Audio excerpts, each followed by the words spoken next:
이번에요. 네. 아니 그러니까 지난번에 내가 이야기를 네. 했다니까 지난번에 네. 세월호 떠올랐을 때 내 첫 마디가 묘한 시점에 떠올랐다. 네.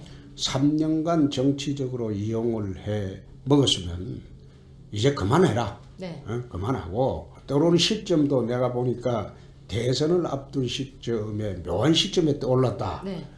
나는 그걸 갖다가 대선에 유리하게 만들려고 떠올랐다고 그때 그래 봤어요. 네. 근데 그 증거는 없었죠. 네. 없었는데 이번에 해수부에서 공무원이 목소리로 그 녹음까지 돼 있더라고. 네. 그래까지 해놔놓고 또 문쪽에서 항의하니까 SBS에서 그거 오보라고 또 발표하고 그래 하는 거 보면 SBS는 제가 보건대는 앞으로 대국민 뉴스 신뢰도가 그건 제로에 가까울 거예요. 그거는 내가 SBS 하는 행태 보니까 네. 저거는 우리가 집권하면 이 사건 특별히 조사해서 방송국하고 협박한 척하고 이 응징을 해야 되겠어요. 방송국도 언론도 그런 식으로 휘둘리는 언론인 것 같으면 사실상 그 언론은 필요 없죠. 그러면 국민의 눈과 귀를 가리는 그 언론이 무슨 언론입니까? 그거는 그 뉴스 방송을 앞으로 하지 말아야지. 근데 후보자님 지금 문캠프 측에서는 이걸 가짜뉴스라고 얘기를 하고 있고요. 모든 언론에서는 이 부분을 지금 다루지 않고 있습니다. 이 부분에 대해서 거의 기사가 지금 삭제가 되고 있고요. 그리고 SBS 측에서는 그러니까 이 기사를 아예 내려버렸습니다. 이제 그러니까 우리가 그 집권하면 이 사건만 조사하면 네. SBS가 앞으로 뉴스를 방송을 못하게 될 겁니다. 네. 그러게 좀 부끄러운 거죠. 그게 무슨 방송국입니까? 이번에 이러다가 묻히면 어떡하죠? 안 묻힙니다. 근데 내가 이기면 이거 바로 오늘 조사를 하겠습니다. 아침에요. 직접 이거 쓰신 건데요. 네. 국민들 보실 수 있도록 직접 한 번만 읽어주시겠습니까? SNS에 하나 썼어요. 네. 페이스북에 올리신 거죠. 세월호가 인양되었을 때 제가 참 묘한 시점에 떠올랐다. 이제 문척에서 세월호 가지고 정치적 이용은 그만해라. 3년을 울고 먹었으면 됐다. 부모님 상도 3년이면 달성하는데 문은 아직도 세월호 배지 달고 억울하게 죽은 학생들을 정치에 이용하고 있다. 이런 애 처음 떠올랐을 때 이야기를 네. 했어요. 그때 그 당시에 하신 말씀. 그 당시에 이제 내가 이 말을 했는데 문척에서 해수부 제2차관을 만들어주고 조직을 키워준다는 것을 조건으로 세월호 인양 시점을 늦추어서 문이 제일 유리한 시점에 인양되도록 했다는 어젯밤 SBS 보도는 가히 충격적인 조작입니다. 또 그것을 압력받아 기사를 바로 내려버린 SBS도 정상적인 언론이 아닙니다. 문 후보가 탄핵 직후에 팽목항을 찾아가서 얘들아 고맙다 이렇게 말한 뜻을 이제 국민들이 이제 알았다고 봅니다. 집권도 하기 전에 이렇게 언론을 협박하고 상대 후보를 협박하고 송민순 장관을 협박하는 사람이 대통령이 되면 이 나라 보수 우파들은 패망한 베트남의 보트피플이 될 수밖에 없습니다.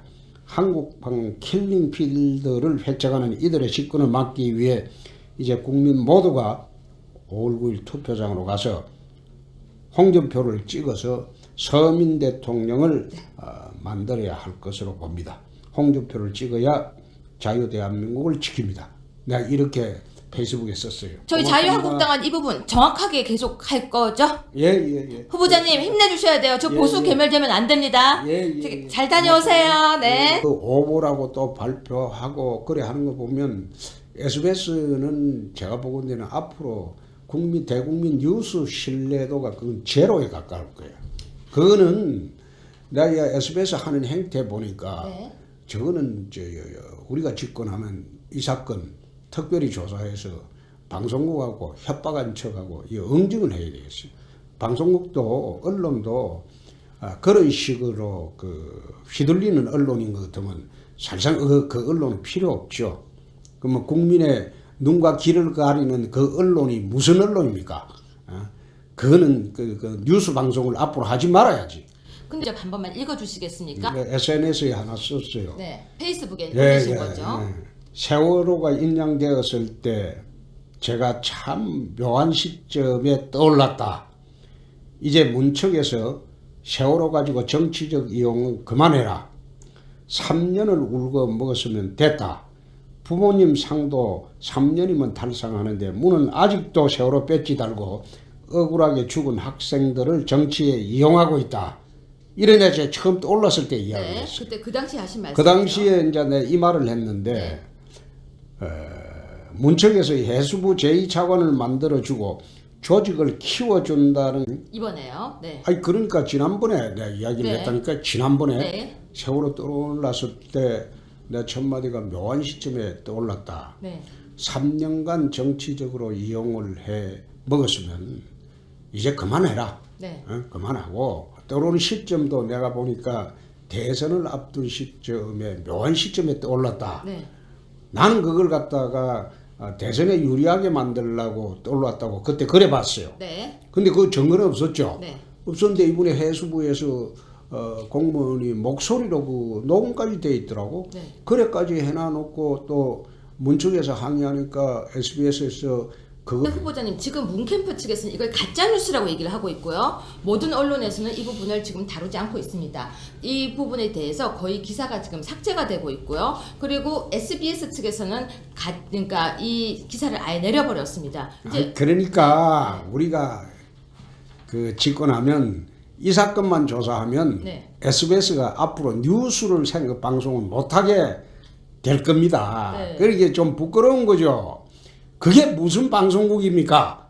이번에 이거 이러다가 묻히면 어떡하죠? 안 묻힙니다. 근데 내가 이기면 이거 바로 오늘 내가 조사를 하겠습니다. 아침에요. 직접 이거 쓰신 건데요. 네. 국민들 보실 수 있도록 그것을 조건으로 세월호 인양 시점을 늦추어서 문이 제일 유리한 시점에 인양되도록 했다는 어젯밤 SBS 보도는 가히 충격적인 조작입니다. 또 그것을 압력받아 기사를 바로 내려버린 SBS도 정상적인 언론이 아닙니다. 문 후보가 탄핵 직후에 팽목항을 찾아가서 얘들아 고맙다 이렇게 말한 뜻을 이제 국민들이 이제 알았다고 봅니다. 집권도 하기 전에 이렇게 언론을 협박하고 상대 후보를 협박하고 송민순 장관을 협박하는 사람